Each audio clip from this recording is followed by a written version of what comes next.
हाँ तो गाइस आज हम पढ़ेंगे टाइप्स ऑफ इवोल्यूशन और इन इवोल्यूशन में हम तीन टाइप्स देखेंगे, डाइवर्जेंट इवोल्यूशन, कॉन्वर्जेंट और साथ में को इवोल्यूशन।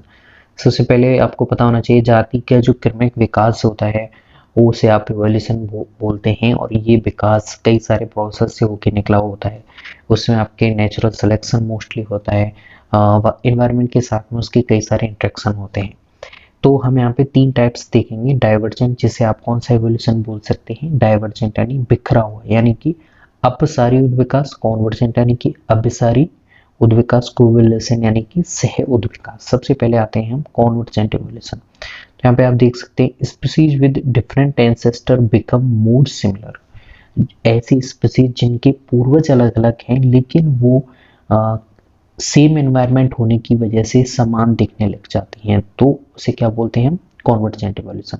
और इससे कौन से अंगों को निर्माण होता हुआ दिखाई दे सकते हैं यहाँ पे, एनालॉगस ऑर्गन। एनालॉगस होते हैं आपके समवर्ती अंग, और समवर्ती अंगों की मैं अलग से वीडियो बना चुका हूँ, समजात अंग और समवर्ती अंग। समवर्ती अंग ऐसे होते हैं जो उत्पत्ति यानी कि ओरिजिन उनका डिफरेंट होता है लेकिन वहां पे कार्य इनका जो कैसा होता है, कार्य इनका समान होता है। ठीक है, कार्य समान होगा, ठीक है, उत्पत्ति अलग हो सकती है।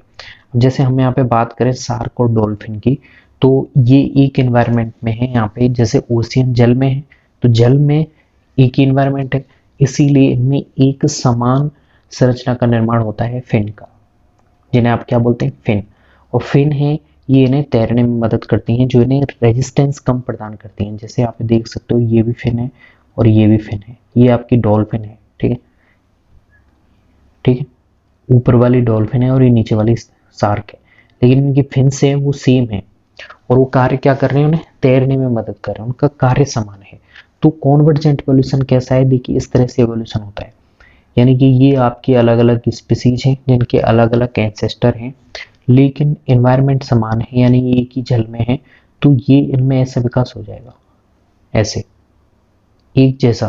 तो एक पॉइंट की तरफ विकास होता है, उसे कॉन्वर्जेंट कहते हैं। ठीक है, अब हम आते हैं हमारा अगला point, divergent evolution. Divergent evolution में वापस से देखें, देखिए टू और more related species become more and more dissimilar. अब की बार क्या होगा, ऐसी स्पीसीज, दो या दो से ज्यादा स्पीसीज जिनके पूर्व समान है लेकिन उनमें एनवायरनमेंट डिफरेंशिएशन होने की वजह से वो कैसे होने लग जाती हैं, वो डिसिमिलर होने लग जाती हैं।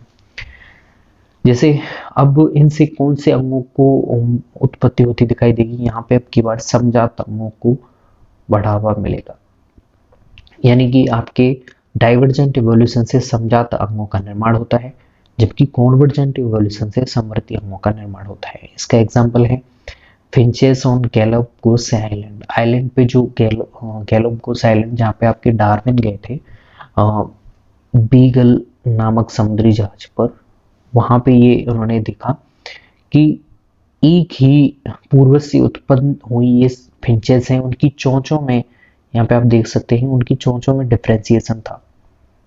ये आप देखिए कुछ चोंचें थी जो सीड खाने के लिए परिवर्तित हो गई हैं, कहीं पे इंसेक्ट मिल रहे हैं, वहां पे देखिए इस तरह की चोंच मिल रही है, यहाँ पे भी इस तरह की है, किसी के फ्रूट खाने के लिए चेंजेस हो गए। यानी कि इन्वायरमेंट अलग अलग होने की वजह से, ये मान लीजिए एक यहाँ पे एंसेस्टर था, अब धीरे धीरे इन्वायरमेंट अलग अलग हुए हैं, तब आपके कोई कहीं खाना सीड मिल रहा है, कहीं पे खाना आपके फ्रूट मिल रहा है, कहीं पे खाना क्या मिल रहा है, इंसेक्ट मिल रहा है। तो अलग अलग इन्वायरमेंट में इन स्पीसीज को अपने सर्वाइव करने के लिए इन्होंने अपने आप में चेंजेस कर लिया, इन्होंने चेंज किया अपनी चोंच को परिवर्तित करके। तो सीड भी अलग थी, फ्रूटों को खाने वाली जो चोंचें थी वो अलग थी, इंसेक्ट को खाने वाली चोंचें थी जो फिंचेस की वो भी अलग हो गई।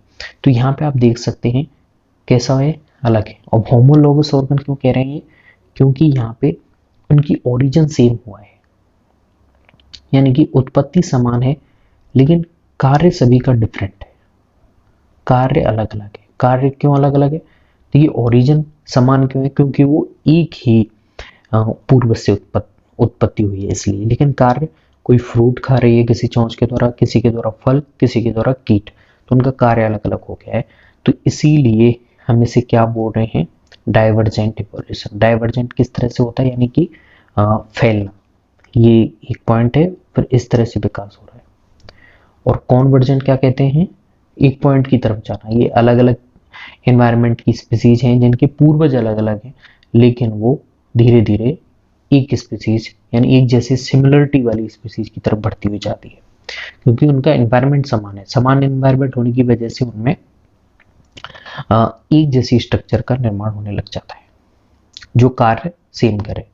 यहाँ पे होमोलॉगस ऑर्गन बनने लग जाएंगे। अब हम देखते हैं सबसे लास्ट को इवोल्यूशन, संयुक्त विकास। जैसा कि नाम से ही पता चल रहा है, two species evolve together due to their close relationship. ठीक है, जो दो स्पीसीज हमेशा साथ में इवॉल्व होती हैं उनके क्लोज रिलेशनशिप की वजह से। When one evolve the other evolves too. ठीक है, तो यहाँ पे इनका संबंध कैसा होता है, क्लोज रिलेशनशिप वाला। अगर एक इवॉल्व कर रही है तो उसके साथ वाली स्पीसीज भी इवॉल्व करेगी। अगर एक यहाँ पे लोपित होगी तो दूसरी भी लोपित होने लग जाएगी। जैसे एग्जांपल देखें हम, फ्लावर के साथ में जो बर्ड्स और बी होते हैं उनका जो क्लोज रिलेशनशिप होता है वो को इवोल्यूशन टाइप का होता है। अगर आपके फूलों की वृद्धि होगी तो इंसेक्ट को पोषण मिलेगा, और पोषण मिलेगा साथ में वो उसका पॉलिनेशन भी करवाएगा। ठीक है, तो दोनों का यहाँ पे साथ में डेवलपमेंट हो रहा है। प्रीडेटर और प्रे में रिलेशन देखिए, आपको कभी भी ये स्पीसीज खत्म होती नहीं दिखाई देंगी। जैसे प्रीडेटर और प्रे है, अगर प्रीडेटर इवॉल्व होगा तो प्रे भी इवॉल्व होगा। अगर प्रीडेटर खत्म होने लग गया तो आपके प्रेस पे भी नेगेटिव इफेक्ट पड़ेगा। ठीक है, तो ये क्या है, स्पीसीज का एक दूसरे के साथ में जो क्लोज रिलेशनशिप है, ये एक दूसरे के साथ इवॉल्व रहे, एनवायरनमेंट में इवॉल्वेशन इनका साथ में रहते हुए होता है।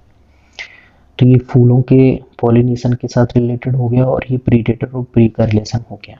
ठीक है, तो ये कोइवोल्यूशन है, और ये डाइवर्जेंट इवोल्यूशन है जिसमें आपके होमोलॉगस ऑर्गन बनेंगे। और होमोलॉगस ऑर्गन कैसा होता है, जिसमें ओरिजिन समान होता है और कार्य अलग होता है। तो ये फिंचेस का कार्य अलग अलग है, उनकी जो होमोलॉगस ऑर्गन कौन सा बना है उनके, जैसे बीक है, उनकी चोंच है, उनकी कार्य अलग अलग है। उत्पत्ति समान है क्योंकि वहां पे उनके जो एंसेस्टर है वो समान है। ठीक है, लेकिन कॉन्वर्जेंट में उनका एंसेस्टर अलग अलग है।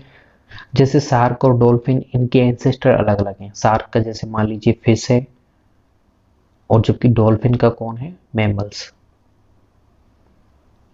तो इनके क्या है, अलग अलग हैं एंसेस्टर, लेकिन एनवायरनमेंट सेम है। समुद्र में या फिर पानी में निवास कर रही है, उसकी वजह से यहाँ पे इनमें सेम ऑर्गन फिन का निर्माण हो रहा है, जिसकी ओरिजिन अलग अलग है, लेकिन उसके द्वारा जो कार्य किया जाएगा दोनों के द्वारा, वो तैरने में मदद करने वाला होगा।